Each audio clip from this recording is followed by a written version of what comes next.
What was the remuneration that you got for your first film? How was that? Shashi Kapoor, despite giving me the most unprecedented break and the biggest role of anybody's career, gave me 25,000 rupees. इसमें heroine तो नहीं है, उनका नाम माधुरी दीक्षित है। अपनी लड़की के साथ काम करेंगे। अगर रेखा मेरे साथ काम कर सकती तो मैं क्यों नहीं कर सकता? मैं तो कुछ भी नहीं। मुझे संजय लीला बंसाली की फिल्म में वेब सीरीज जो करे हीरा मंडी में, अब उत्सव के बाद मुझे लग रहा है कि मैं सही माने में अभिनेता हूँ। अनफॉर्चुनेटली उन्होंने मुझे ऑफर किया था देवदास में चुन्नी बाई का रोल, चुन्नी लाल का, वो मैं कर नहीं पाया था उस वक्त। जब आप दिलीप साहब को चाहते हैं और जिस तरह की फिल्में उन्होंने की, देवदास की या गंगा जमुना की या मुगल आजम की, वो आप पर इतना हावी हो जाता है ये सब किरदार कि आप कहीं ना कहीं वही बन जाते हैं। Movers and shakers was a satirical show, it wasn't a comedy show. फिल्मों के अलावा television had played such an important role and अब घर घर घर शेखर, घर घर शेखर।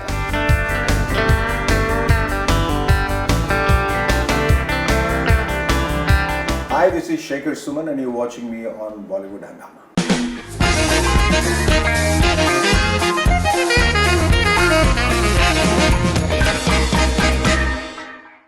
उत्सव के बाद did you start getting roles एक के बाद एक कि there was like a gap? Not really. एक के बाद आपको बता दूं कि मेरी जो सेकंड फिल्म आई उसके डायरेक्टर को, हम उस समय महाकाली में रह रहे थे और हमारे पास टेलीफोन भी नहीं था, तो हमने बनिया के साथ एक फिक्स कर रखा था और हमारा जो घर था उसमें 2-3 एक्टर्स भी रहते थे। ऊपर नीना गुप्ता रहती थी और 2-4 लोग रहते थे, तो हम सब के पास वही एक फोन था बनिया के पास। तो वो केयर ऑफ वाला। हाँ। तो वहां से पहले जब कोई फोन आता था तो वहां से कोई दौड़ा हुआ आता था और बताता था आपका फोन 5 मिनट में आएगा। फिर हम दौड़ के जाते थे। अच्छा। फिर वो फोन हम अटेंड करते थे, which was like a 3 minute run up.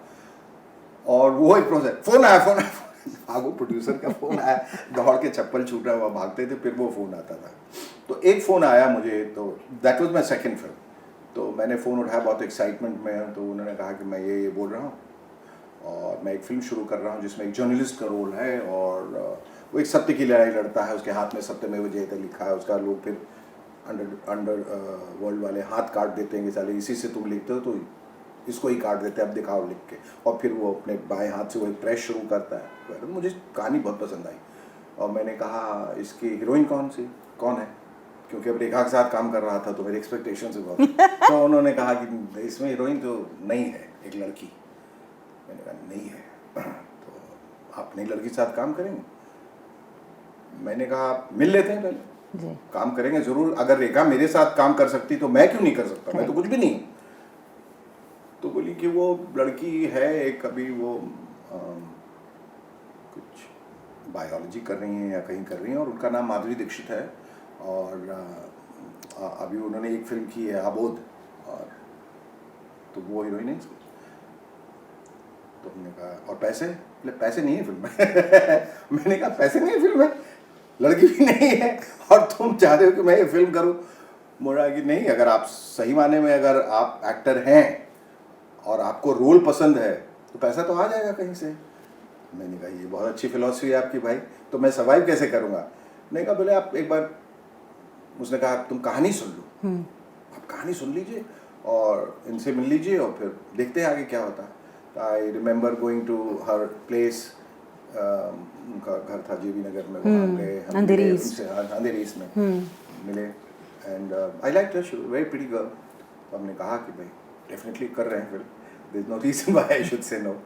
और then I heard the script and इट वाज very nice and we both shot together. We used to both, मतलब मेरे पास अभी मोटरसाइकिल थी, मैं कभी उनको जाकर पिकअप करता था, हम लोग जाके फिर शूटिंग पे बक्सों में बैठे रहते थे, बाहर रूम्स नहीं होते थे। वो बहुत एक लो बजट की फिल्म थी पर कहानी बहुत अच्छी। तो वैनिटी वैन वगैरह, वैनिटी वैन तो वो सब तो कुछ था ही नहीं। सिर्फ एक थोड़ी बहुत वैनिटी जो एक्टर की रहती है वही थी, वैन तो कहीं से दूर तक नहीं था। एंड और कभी मतलब शूटिंग के पैसे नहीं होते थे तो हमारे घर पे आ जाते हैं कि आपके घर पे शूटिंग कर ले, कर लो। मेकअप नहीं है तो Alka used to do her makeup sometimes, तो बोले कपड़े भी तो ला के देते। तो वो हंसते खेलते वो सब वो हो गया, बहुत मज़ा आया।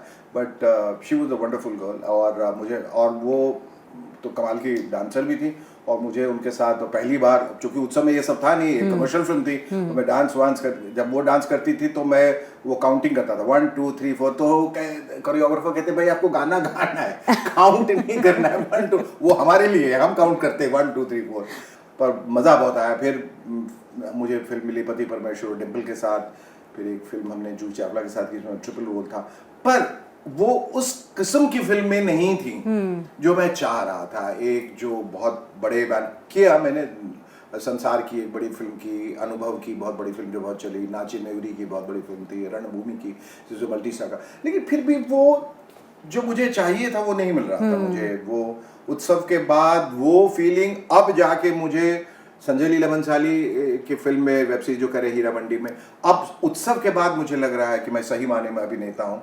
एक माएस्ट्रो के साथ मैं काम कर रहा हूँ, एक ऐसे जगह, एक ऐसे परिवेश में, एक ऐसे इन्वायरमेंट में जहाँ वाकई लग रहा है एक बहुत बड़ी फिल्म की शूटिंग हो रही है, जहाँ कैरेक्टर बहुत वेल डिफाइंड है, डायरेक्टर को हर काम मालूम है, मतलब जो उस्ताद लोग होते हैं वो एक उस्ताद के साथ काम कर रहा है। अनफॉर्चुनेटली उन्होंने मुझे ऑफर किया था देवदास में चुन्नी बाई का रोल, चुन्नी लाल का, वो मैं कर नहीं पाया था उस वक्त बिकॉज ऑफ माई कमिटमेंट्स। तो वो एक अफसोस बहुत दिल में कसक रह गई थी कि मैं बंसाली साहब के साथ काम नहीं कर पाया। तो खैर ईश्वर ने वो पूरा कर दिया, अब कर रहे हैं। बीच का सफ़र संघर्ष भरा रहा, दुखदाई भी रहा, पर मेरे ख्याल से इसी का दूसरा नाम जो है वो जिंदगी है। बिल्कुल बिल्कुल। कुछ चीज़ें आपको हासिल होती हैं, कुछ नहीं हो पाती हैं, some you lose, some you win. तो ये दूसरी फिल्म में आपको डायरेक्टली कह दिया था कि दैट बजट नहीं है, पैसे नहीं है। What was the remuneration that you got for the first film? How was that? मेरी फर्स्ट फिल्म में वो रेम्यूनरेशन मुझे मिला था जिसकी कल्पना भी मैंने नहीं की थी। क्या कह रहे हैं? हाँ, वो मुझे उस वक्त जब लोगों को 5,000 10,000 रुपए मिला करते थे, Shashi Kapoor, despite giving me the most unprecedented break and the biggest role of anybody's career, gave me 25,000 rupees with a 10,000 rupees signing amount.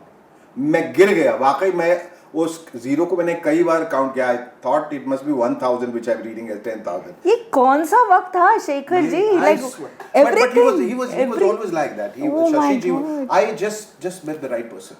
मतलब उसके, और मुझे कभी कभी लगता है ना कि एक उत्सव जो है ना वो 150 ऑर्डिनरी मीडियोकर फिल्मों के बराबर है। एक माइलस्टोन जो एक मील का पत्थर आपने हासिल कर लिया, फिर आगे आपको चीज़ें उस हिसाब से मन मुताबिक मिले न मिले कोई ज़्यादा फर्क नहीं पड़ता, क्योंकि अगर शुरुआत आपने रेखा जी के साथ की है, गिरीश कर्नाड के साथ की है, शशि कपूर के साथ, and it had in international version. मुझे याद है कि जब मैं पहला शेड्यूल करके निकला तो बाहर time magazine, Harper's and queen, बाजार और सारी इंटरनेशनल जर्नलिस्ट आके इंटरव्यू ले रहे थे। वो 5 जगह बड़े बड़े शहरों में इसका विद मिलिट्री बैंड, और वो राज कपूर एंड दिलीप साहब और सबके साथ premiere. I was in a different world. तो मैंने वो सब कुछ हासिल कर लिया जो लोगों को शायद 20-25 साल लगते करने में, तो मुझे शुरू में मिल गया। रिग्रेट्स भी हैं कि शायद, but I was far too new to this industry. Regrets ये है कि शायद मैं इसको बेटर ऑर्केस्ट्रेट कर सकता था और अपनी करियर प्लानिंग बेहतर कर सकता था, पर मुझे कुछ मालूमात नहीं थी। मैं इनफैक्ट कहने वाली थी कि that you seriously are a self made man. Apart from doing films, आपने अपनी एक ऐसी पहचान बनाई और इतनी स्ट्रॉन्ग पहचान बनाई। फिल्मों के अलावा television had played such an important role, and अब घर घर शेखर सुमन थे। वेदर इट वाज शेखर, घर घर शेखर, घर घर, whether it was watching you with Dekh Bhai Dekh, oh my God. Let's just stop here and pause. Okay. I want to tell you that what a big fan I and so many people watching us are of that show. ऐसा show ना कभी बना है और अब पता नहीं कब बनेगा ऐसा, because it had चीजें बन जाती है, मतलब it had just about वो वक्त, वो दौर कुछ और ही था। वो दौर, वो जो उन्होंने परिवार दिखाया, वो लोग, वो एक्टर्स, वो किरदार, वो डायरेक्टर, वो सब खत्म हो गया। अब पर दोबारा कितना इम्प्रोवाइज हुआ करता था शो पर, और कितने स्क्रिप्ट बहुत ज्यादा जो दिखने में बहुत लगता है कि यार बहुत आसान या सहज या बड़ा अच्छा लग रहा है, उसके पीछे इतनी मेहनत मैं बता नहीं सकता। हम लोग दिन रात भर मेहनत करते थे उसमें। 18 घंटे 20 घंटे काम करते थे, 4 घंटे सोते थे, सुबह जाते थे 7 बजे, 7 से 2 सिर्फ स्क्रिप्ट की रीडिंग 100 बार 200 बार, तब तक वो पूरी तरह से स्क्रिप्ट आपके अंदर ना आ जाए, इंटरनलाइज ना हो जाए। फिर उसके 3-4 घंटे रिहर्सल्स होते थे, फिर वो शूटिंग होती थी, तब तक वो आप किरदार बन जाते थे। और वो मल्टी कैमरा की शुरुआत जो है, मल्टी कैम की शुरुआत जो है आनंद महेंद्रू ने की थी। वो बड़ा मुश्किल इसलिए था, कोई कैमरा इधर लगा है, कोई इधर लगा है, कोई इधर लगा, भाई कहाँ देखना है, इधर देखना है, उधर देखना है। बोले ना, एक लाल बत्ती जलेगी ऐसे ऊपर, तो मतलब वो स्विच कर दिया हमने, तो फिर आप वहाँ देखना, और यहाँ से आपको पता चल जाएगा कि इधर रेड लाइट जली, तो आप उधर देख के फिर बात करने लगे।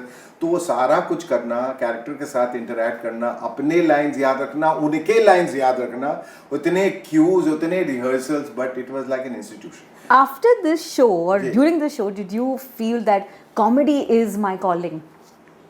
Or was it पहले से? Not really. मुझे लोगों को ये जानकर और ये सुनकर ये हैरानगी होगी और बहुत हैरत में पड़ जाएंगे कि कॉमेडी से मैं बहुत दूर रहता हूँ। नहीं और बहुत सर। दूर रहना चाहता हूँ। ये मेरी जिंदगी का हिस्सा है ही नहीं। क्या कह रहे हैं ये आप? मेरे हुनर का एक हिस्सा है। मैं इमेजिन कर रही हूँ Shekhar Suman all his life has had, किससे सुनाता हूँ, आ जाओ इधर आओ, किससे सुनाता हूँ, एक जोक, किससे है, पर मैं जोक्स, लतीफे, ये वो सबसे बहुत दूर रहा हूँ।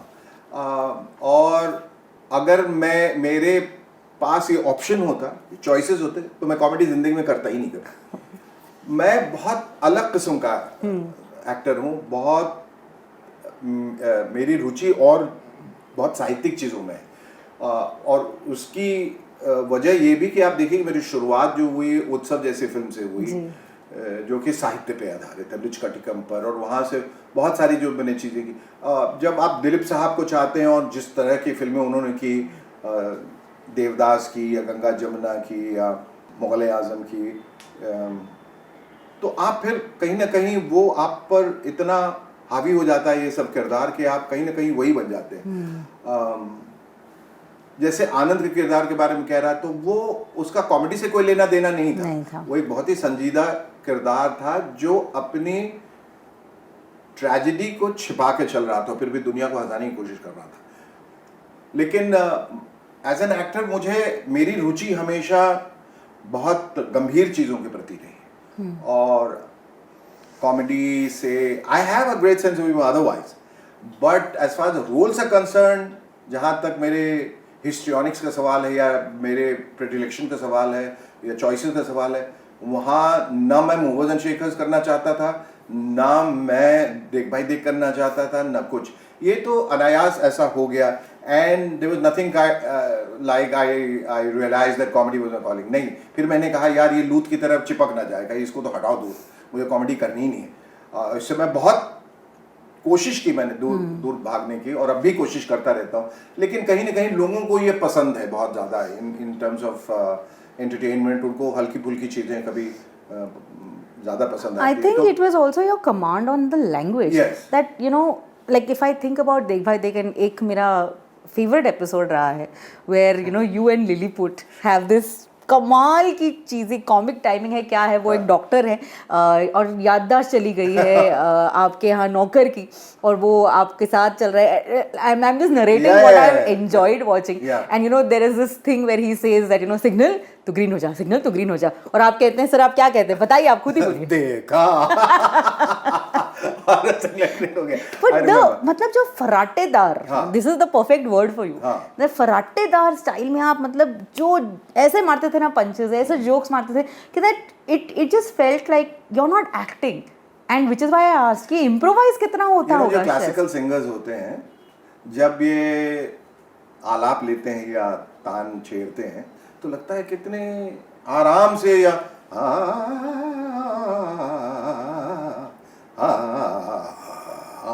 कहीं भी चले जा रहे हैं जी। उसके पीछे सालों का रियाज रहता है, तब जाके वो रवानगी, वो जो आप कह रहे हैं ना फर्राटेदार जो है वो जो है वो तभी जब रियाज बहुत बढ़िया हो और दिन रात आप रियाज करें, उसके पीछे मेहनत बहुत है। तो लोग मुझसे अक्सर ये सवाल करते, आप इतना जल्दी जल्दी बोलते हो, क्लैरिटी कैसे रहते हो, इतना जल्दी बोल कैसे लेते हो, सोच कैसे लेते हैं, ये भी और वो भी और मैंने कहा कि उसके पीछे ज़रूरी नहीं कि आप उसको खड़े होकर कहीं कौन बंद कमरे में उसको प्रैक्टिस करें, लेकिन मन में वो प्रोसेस चलते रहना चाहिए, चलते रहना चाहिए। वो जब किरदार को आप जीने लगते हैं, और वो किरदार जो देख भाई देख जिसके साथ हम लोग 1-2 साल रहे, तो वो फिर मेरी ज़िंदगी का हिस्सा बन गया। तो वो जब हम करते थे तो सब लोग पागल, ये फिर स्क्रिप्ट बोले ये तो है नहीं, इसमें कहाँ से बोले जा रहा है इधर, फिर उसमें दूसरा भी कोई बोलता है, तीसरा, बहुत सारी बातें अनायास निकल के आ गई। देख भाई देख में वो सीढ़ी से भी उतरने का जो आइकॉनिक उसका शॉट है, वो रबर सोल के जूते, कारपेट लगा हुआ, और आनंद ने कहा कि भाई इससे तुम्हें उतर के आना है, और वो शेयर के भाव गिर रहे हैं, तुम बात कर रहे हो टेलीफोन पे और वो फिसल जाते हो डर करके ऐसे कर, जो कि उसके टाइटल्स में भी आता है। मैंने कहा ठीक है करते हैं, और वो किया, और वो फॉर्चुनेटली पहला ही टेक एक तरह ब्रिलियंट हुआ, वो करके मैं आ गया। अच्छा मुझे लगा कि ठीक है एक ऑर्डिनरी शॉट है, मैं जा रहा हूँ, फिसल गया और करके। रात को 3 बजे आनंद मेहंदू ने मुझे फ़ोन किया, शेखर, मैंने कहा क्या हुआ भाई, कुछ हुआ, सेट पे आग लग गई या कुछ ऐसा, किसी के साथ एक्सीडेंट हुआ? 3 बजे रात को। बोले तुमने क्या शॉट दिया यार? मैंने कहा तौबा 3 बजे उठा के मुझे कह रहा क्या? मैंने कौन सा शॉट? वो सीढ़ी से गिरने का। अब मुझे याद कर रहा हूँ सीढ़ी से गिरने का। मैंने कहा सीढ़ी से गिरने का ऐसा कौन सा शॉट था? बोला तुम्हें मालूम नहीं तुमने क्या किया, वो देख लेना, वो आइकॉनिक शॉट बन जाएगा। और वही हुआ।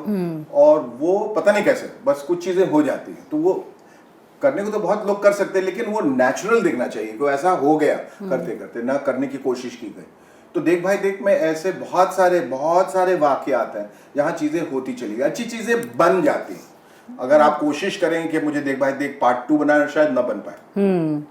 वो जमाना ही अलग था, वो जमाना मतलब अलग था। I am just like in my head when you are telling me this, no, मेरे दिमाग में वो ट्यून ही बज रही कि इस रंग बदलती दुनिया में क्या तेरा है क्या मेरा है, हर शाम के बाद सवेरा है। कितनी बड़ी बात और कितनी अच्छी बात है कि हर शाम के बाद सवेरा। ओह लवली। अब ये बताएं दैट मूवर्स एंड शेकर्स का ये बीज किसने बोया? वो कभी कभी क्या होता है, जब आप जैसे ऊपर टेरेस पे मेरे एक छोटी ज़मीन है जहाँ मैं खेती बाड़ी किया करता हूँ कुछ, तो बीज बोता हूँ, चीज़ें निकलती हैं, और कभी कभी कुछ चीज़ें ऐसे निकल आती मैंने इसके बीज तो मैंने बोए नहीं थे, ये कहाँ से पेड़ निकल आया भाई, मैंने टमाटर तो बोए नहीं थे, तो टमाटर भी आ गया, कहीं कोई कौवा उड़ता गया, बीज गिरा दिया, हो गया, आई डोंट नो वो कहाँ से थॉट आया, क्यों आया, मुझे नहीं मालूम। Was it inspired by Saturday Night? No. I was not even aware of Saturday Night. I was not aware of Jay Leno, जो लेट नाइट शोज होते हैं, कुछ नहीं। ऐसा थॉट आया मुझे कि वो आर.के. लक्ष्मण का वो एक कार्टून स्ट्रिप आया था, times of India, you said it, तो जिसमें एक आम आदमी ऐसे करके झांक रहा है और हर चीज का वो एक मूक सा हिस्सा है, कुछ बोलता नहीं, सब देख रहा है कि करप्शन हो रहा है, ये हो रहा है, वो हो रहा है, वो कुछ बोलता नहीं, ऐसा देखता रहता है, हर चीज का वो हिस्सा है, सिर्फ देखता है। तो एक आम आदमी कितना मजबूर है कि सब कुछ जानते हुए भी जो समाज में राजनीतिक तौर पे, सामाजिक तौर पे, आर्थिक तौर पे जो भी चीज़ें गलत हो रही हैं, वो चाह के भी कुछ कर नहीं पाता है, बोल नहीं पाता है, क्योंकि मध्यवर्गीय परिवार में सब त्रिशंकु बन के लटके हुए हैं, किसी की सबकी आवाज़ दबा दी गई, ऐसा लगता है। मुझे लगा कि अगर इस इंसान को आवाज़ दे दी जाए और ये बोलने लगे, एक मिडिल क्लास का आदमी बोलने लगे, तो क्या होगा। And that's how it was born. तो वो इंसान जो जिसको आप देखती थी, वो उसने बोलना शुरू किया, जो मैंने ये देखा, मैंने वो देखा, वो टीका टिप्पणी उसने शुरू कर दिया। And that's how movers and shakers was born. और फिर हमने कहा कि हम हर चीज़ जो हम अखबारों में पढ़ते हैं उसको अपने तरीके से कहेंगे, और इसके साथ ही फिर लोगों ने कहा, फिर चैनल वालों ने कहा कि इसके साथ आप एक इंटरव्यू भी कर दीजिए, तो वो बड़ा बैलेंस हो जाएगा। फिर किसी ने कहा इसमें एक बैंड डाल देते हैं, किसी ने कहा कॉफ़ी डाल देते हैं, ऐसे करके वो कॉफ़ी सबसे पहले वो हमारी टेबल पे आया, फिर बैंड की तैयारी हुई, फिर एक इंटरव्यू, और शुरू में एक मोनोलॉग हम आके करते थे, सब तमाम चीज़ों के बारे में पिटारा खोलते थे। माय गॉड, वो एक बहुत ऐतिहासिक शो था। May I just say that I'm so happy to be in an age where I would watch all of this on TV live, and you know it's एक अलग फीलिंग आती है कि you have watched so many of these iconic shows on मतलब Shekhar Suman ji mimicry करने को तैयार थे, मुझे अभी भी like I can इम्पर्सनेट करता था मैं, बिल्कुल। वो मुझे लगा कि वो चूंकि politics by itself is a very drab thing, very, मतलब पॉलिटिक्स कोई सुनना नहीं चाहता है, और पॉलिटिक्स बहुत उसमें it was you know quintessentially a political satire. मैंने कहा पॉलिटिक्स के बारे में बात करूं, कौन सुनेगा? तो कम से कम कैरेक्टर्स जो हैं, तो as an actor what I can do, I start impersonating it. तो वो जब वो कैरेक्टर्स अलाइव हो जाएंगे, जीवंत हो जाएंगे, तो उनको सुनने में मजा आएगा। That's how I started playing Lalu, Prasad Yadav, Atal ji, Atal Bihari Vajpayee, Rabri ji, Sonia ji, ये सब कैरेक्टर मैंने प्ले करने शुरू किए, तो मज़ा आने लगा लोगों को। तो लोग शायद पॉलिटिक्स में होता है, specially women, they were not interested in politics, लेकिन वो कैरेक्टर्स में वो बहुत इंटरेस्टेड थी, वो जरा वो जो आप करते हैं बहुत मज़ा आता है, ये जो करते हैं बहुत मज़ा। For me it was as an actor it was an experiment. मुझे ऐसा लगा कि सिर्फ हम लोग स्टूडियो में जाके कैद होके ये किरदारों में बंद जाते हैं, इससे अलग हटके अगर जनता के साथ एक वार्तालाप करने लगूं, एक डायलॉग, एक अलग किस्म का एक समीकरण अगर मैं बना लेता हूं अपने ऑडियंस के साथ, when I talk to the camera I am actually talking to my audience, right now you know, like this girl can watch me was sitting on a bed or sitting in a chair and looking at me, so I'm talking to, she could be Rita, she could be Bhavna, she could be Megha, she could be anybody, you know, and I'm talking to her. तो मुझे ऐसा लगा कि जब मैं ऐसे बात कर रहा हूँ तो मैं अपने तमाम दर्शकों के साथ एक तालमेल बैठा रहा हूँ उनके साथ, और ये करना मेरे लिए ज़रूरी है, and I'm able to kind of represent a big section of the society जो मेरे जैसा सोचती हैं, you know, becoming like a common man's representative. तो मैं बोलने लगा और वो एक तारतम्य जो है वो बनता चला गया और मैं जुड़ता चला गया। और बट कमाल की बात देखिए that you know you would play these characters and these iconic mimicry roles that you would play. I would still object to the word mimicry. मुझे लगता है कि मिमिक्री जो है वो हंसाने के लिए की जाती है और उसमें कहीं न कहीं एक बड़ी पेडेस्ट्रियन क्वालिटी होती है, एक फुटपाथिया चीज़ होती है। मैं उनको इम्पर्सनेट करने की कोशिश करता था, मैं वो कैरेक्टर बन जाता इंस्टेड ऑफ, क्योंकि मिमिक्री कहीं ना कहीं आप कहें वो बहुत पेरिफेरल और सतही होती, but like when we play characters in movies और वेब सीरीज एनीवेयर, तो जब हमें अगर किसी मेंटली चैलेंज्ड या किसी ब्लाइंड आदमी का रोल करना है, we go and study them and then we try and become that character. जैसे वो हम लोग चूंकि उस पूरे उनकी इडियोसिंक्रेसीज को मिमिक करते हैं, मिमिक करके फिर उसको अपने अंदर डाल के then you impersonate that character, you become that character. तो कहीं ना कहीं मैं बहुत ऑब्जेक्ट करता था कि भाई ये मिमिक्री नहीं है जो मैं कर रहा हूँ, ये I am trying to impersonate a character, I am trying to become the character. बहुत एक थिन लाइन है और कभी कभी it's like pouring water in a duck's bag. मैं लोगों को समझाया ठीक है भाई जो समझना है समझो, पर मुझे मालूम है क्या कर रहा हूँ। So I used to be and I used to always say there is a huge difference between comedy and satire. Satire जो होता है वो जो movers and shakers was a satirical show, it wasn't a comedy show. Comedy जो है वो सतही होता है और वो हंसाने के लिए किया जाता है। Satire is basically the art of talking about very relevant things in a more intelligent fashion and in a manner which may not hurt people, but it definitely it's a clarion call, wake up people, एक झकझोर के उनको जगा देता है। This was going to be my next thing, you know, when I was just saying that कमाल की बात ये है that when you were impersonating these characters also, thank you, or men, yes, when you were impersonating these characters, it didn't have that negative impact. No.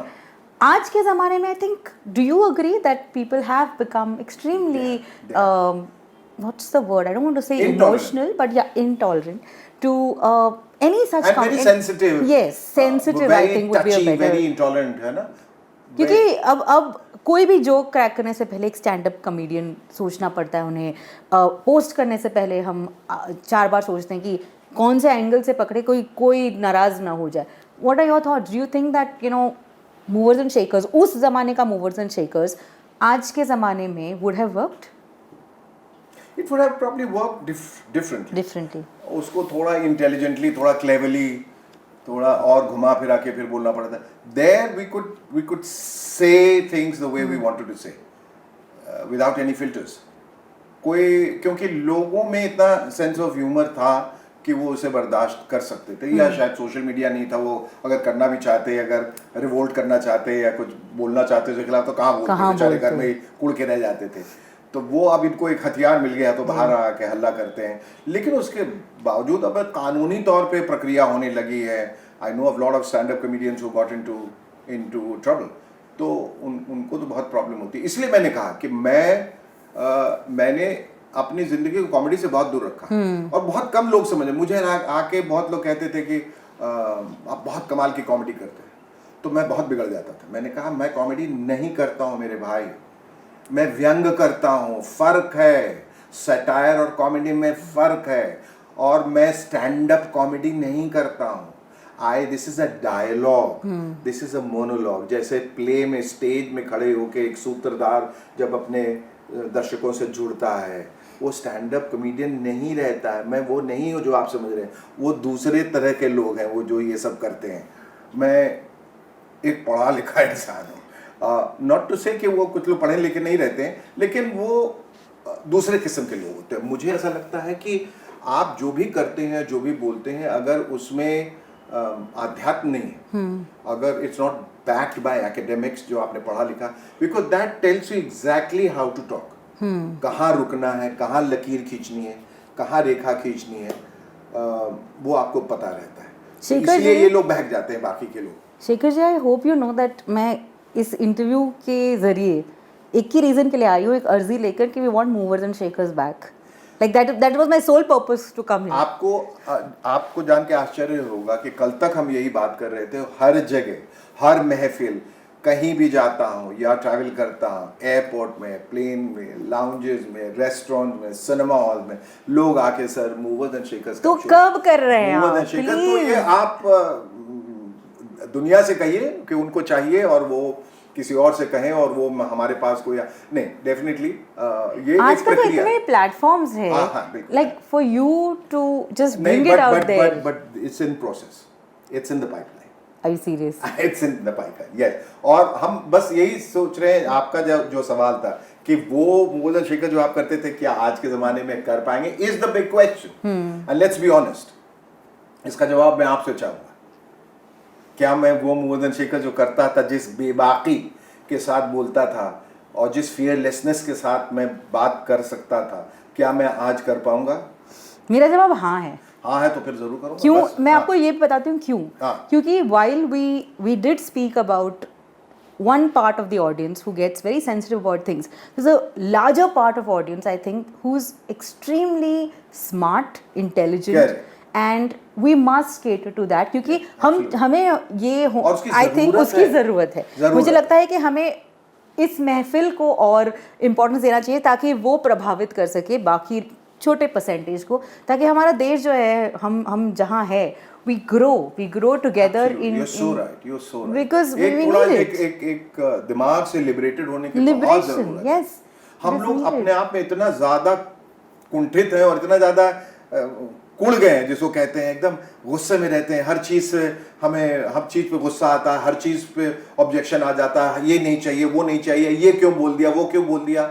ये तो एक प्रक्रिया रही है जमाने से, आदिकाल से, जब तक है लोग बात करते हैं, बोलते हैं, समाज में जो हो रहा है, इर्द गिर्द जो हो रहा है, एक बात निकली अपने ऊपर। अगर आपके ऊपर निकली है तो ले लीजिए, अगर झूठ भी है तो हंस के निकाल दीजिए, और सच है तो सच है। सही बात। आई मीन हम इतने सारे इंटरनेशनल शोज देखते हैं जहाँ सरेआम वहाँ के प्राइम मिनिस्टर से लेकर प्रेसिडेंट ऑफ अमेरिका के बारे में दिन रात, और कभी वो बुरा नहीं मानते, कभी वो बुरा नहीं मानते। बल्कि उस वक्त मुझे याद है, और वो मेरी जिंदगी का एक बहुत ही अहम वाकया है, जब प्रधानमंत्री अटल बिहारी वाजपेयी ने अपनी गाड़ी रोक के मुझे गले लगाया और कहा कि जब तुम मुझे इम्पर्सनेट करते हो और मेरे बारे में कहते हो कुछ भी, तो सबसे ज्यादा मैं हंसता हूं। That's it। तो मुझे लगा, I must throw off my boots, my costumes etcetera, नकाब हटा के नाउ आई मस्ट रिटायर। क्योंकि इसके आगे क्या, अगर प्रधानमंत्री जी उतर के आपको गले लगाते हैं, patted me like this, I still remember so fondly, and he is saying you are doing a brilliant job, don't stop this show ever, and when you take off on me, I laugh the loudest. I have it recorded and I watch it every day, every night. कितनी बड़ी बात, वो मादा होना चाहिए लोगों में, वो सेंस ऑफ ह्यूमर होना चाहिए, वो ताकत होनी चाहिए अंदरूनी, तब जाके बात बनती है। तो जब देश का प्रधानमंत्री ऐसा सोचता हो, और मैं उम्मीद करता हूँ कि आज के जो हमारे प्रधानमंत्री वो भी ऐसे ही सोचते होंगे, और वो अगर ऐसा सोचते हैं तो ये शो जरूर होगा।